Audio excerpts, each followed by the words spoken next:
In last lecture, we have discussed locomotion in Protista. Now, today we will study the classification of protists in this video. Now, see here, the classification of protists are based on, it is based on the mode of nutrition basically. So, on the basis of that, we classified the protists into three groups: photosynthetic protists, protozoan protists, and the slime. Let's see one by one. First of all, photosynthetic protists. So they are called the algal protists, or they are called the Protistan algae. As we can, the word algae reveals that they are autotrophic in nature. The mode of nutrition is autotrophic here. Moreover to that, on the basis of the different characteristic feature, they are further classified into here three divisions. These three divisions are the Chrysophyta, Pyrophyta, and the Euglidophyta. Now, Chrysophyta, which is also called the Bacillariophyta, the examples are in this one, diatoms and the dasms. About this all we will study in detail in our next video. Division Pyrophyta, which is also called the fire algae because they have bioluminescence. They emit some light. That's why they are called the fire algae. About more we will see in detail. Example, the most popular examples are the common organisms are called the dinoflagellate. Next division is Euglidophyta, which is also called the euglenoids. The common example is this, the euglena, which are mixotrophic in nutrition.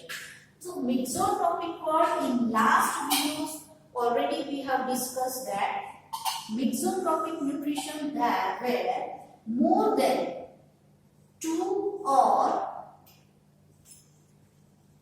more mode of nutrition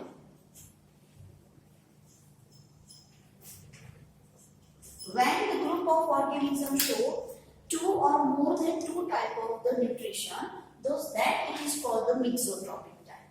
So this is the classification on the basis of photosynthetic protists, that means they are autotrophic in nature.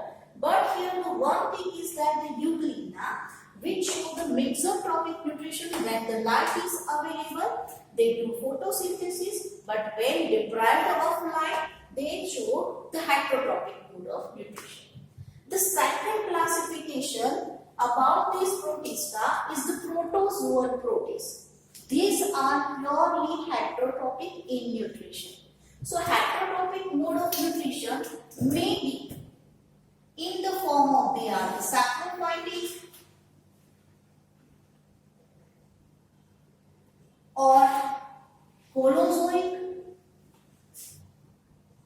and maybe they are parasitic. Okay. So the mode of nutrition is purely heterotrophic, so they are animal-like organisms. And on the basis of their locomotive structure, we classify them into here the four different groups. These four different groups are the Sarcodina, ciliate, flagellate protist, and the sporozoan protist are there. So in Sarcodina, actually they are called the amoeboid protists. So they produce the locomotive structure pseudomodium.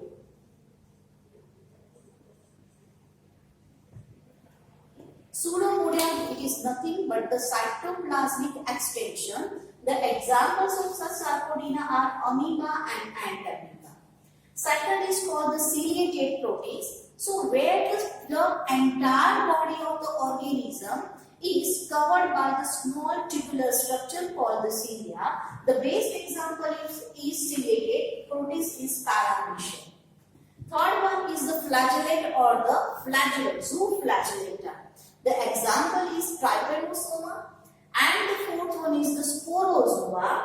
Example is plasmodium here, and they act as the entoparasite. So all the basis of protozoan protists, about this all we will see in the detail in our next video. Third category is the slime mold. So slime mold is nothing but the mode of nutrition is here that they are purely saprophyte or they consider as the consumers. Sorry, they act as the decomposers basically.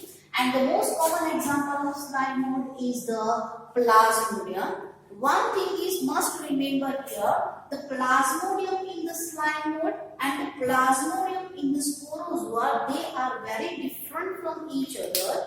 That we will see in our next video.